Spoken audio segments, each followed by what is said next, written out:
प्रदेश में लगातार दहेज प्रताड़ना के मामले सामने आ रहे हैं। आए दिन इस तरह के मामले सामने आते हैं जहां पर महिलाओं को दहेज के चलते मौत के घाट उतार दिया जाता है। कुछ इसी तरह का मामला पलवल जिला से सामने आया है जहां पर दहेज प्रताड़ना के चलते एक विवाहिता की जान ले ली गई। बता दें कि इस मामले में पति समेत 7 ससुराल पक्ष के सदस्यों को गिरफ्तार किया गया है।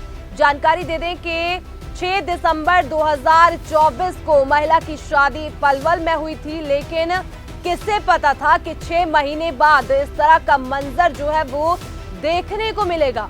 जानकारी के अनुसार हथीन उपमंडल के घरौंट गांव में अंजू की शादी 6 दिसंबर 2024 को संदीप से हुई थी। शादी में लाखों रुपए के गहने और सामान के साथ 5,11,000 रुपए नगद दिए थे। शादी के बाद से ससुराल वाले अंजू को बड़ी गाड़ी की मांग को लेकर प्रताड़ित करते थे। वे उसके साथ मारपीट भी करते थे। अंजू ने इस बारे में कई बार अपने पिता को बताया। पिता ससुराल जाकर समझाते, लेकिन कुछ दिनों बाद फिर वही स्थिति हो जाती।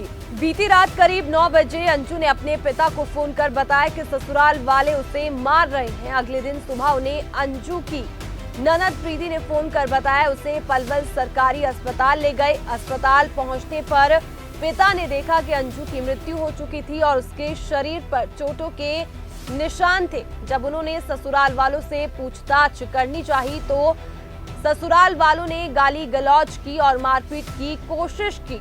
तो वहीं पुलिस ने शव का पोस्टमार्टम कराकर शव परिजनों को सौंप दिया है। मामले की जांच जारी है। पिता का आरोप है कि उसकी बेटी की हत्या ससुराल पक्ष ने की है, जिसके संबंध में पुलिस ने सभी आरोपियों के खिलाफ दहेज हत्या का केस दर्ज कर कार्यवाही शुरू कर दी है। पुलिस ने मौके पर एफएसएल की टीम को भेजकर घटनास्थल का निरीक्षण करके सबूत एकत्रित कर जांच अब शुरू कर दी है। ग्राम घरौंट से मैंने अपनी भतीजी की शादी 6 दिसंबर को की थी। यादवपुर संदीप सनोव सुखवीर के साथ। लड़की को जिस मेरी अहमियत के हिसाब से मैंने काफ़ी दान दहेजों में बना मैंने दिया। 5,11,000 रुपये नकद दिए, 4 तोला सोना दिया और घर के घरेलू सभी सामान दिए। और मेरी लड़की को वे तंग करते थे। बड़ी गाड़ी स्कॉर्पियो की डिमांड और वो करते थे। बार बार 1-2 बार जाके हम बेटी बताती थी, बार बार फ़ोन करती थी। मैं 1-2 बार जाके वहाँ जाके मैंने समझाया भी, बातचीत भी हुई। और अब मेरी लड़की के साथ ये हुआ जी, मर्डर किया गया।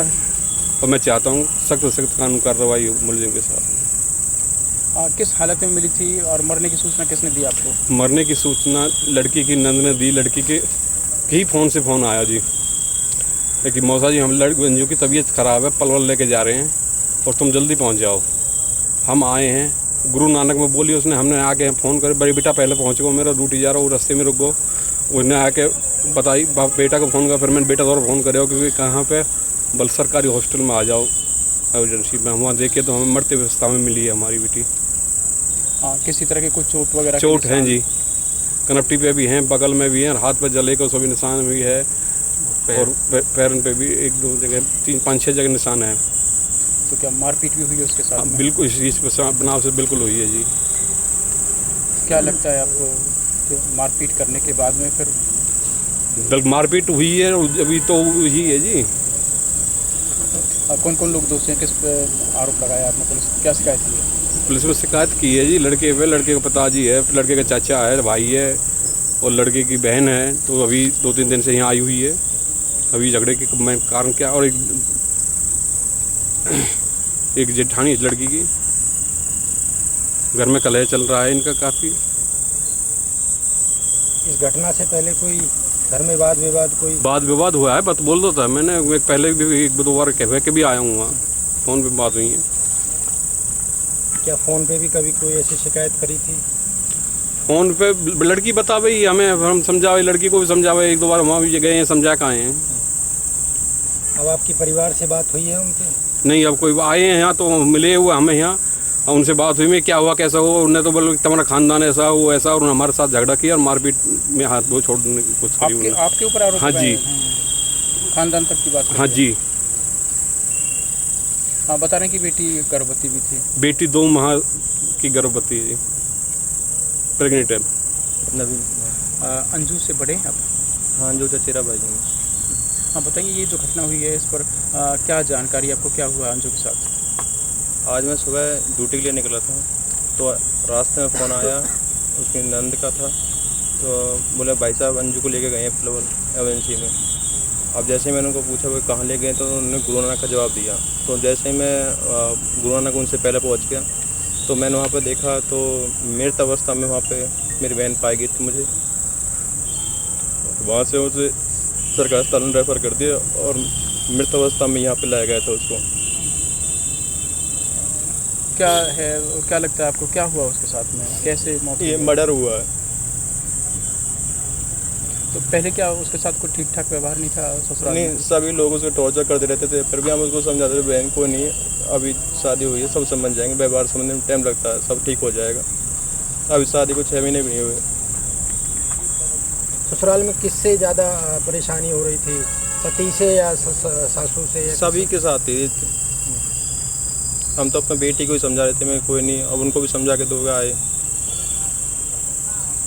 क्या चाहते हैं इस मामले में, क्या होना चाहिए पुलिस की जो कार्रवाई है? हम तो सख्त सख्त पुलिस कार्रवाई की जाए और सख्त गिरफ्तार किए जाए, सब जैसा अलदे का बदला लिया जाए। जो भी दोषी हैं। दोषी हैं सभी। आज समय 10:30 बजे कंट्रोल रूम से सूचना प्राप्त हुई थी कि एक अंजू पुत्री हरी सिंह निवासी गर्रोट जो यादवपुर गांव में शादीशुदा थी की मृत्यु हो गई। सूचना पर हम सरकारी अस्पताल आए। अंजू के पिता की शिकायत पे हमने FIR दर्ज कर दी है, पोस्टमार्टम करा रहे हैं। कितने लोगों के खिलाफ शिकायत दी है परिवार के लोगों ने? इन्होंने 8 आदमियों के खिलाफ शिकायत की है। कौन कौन है 8 लोगों में? पति, ससुर, जेठ, ननद और दादी, इस तरह करके 7-8 आदमी।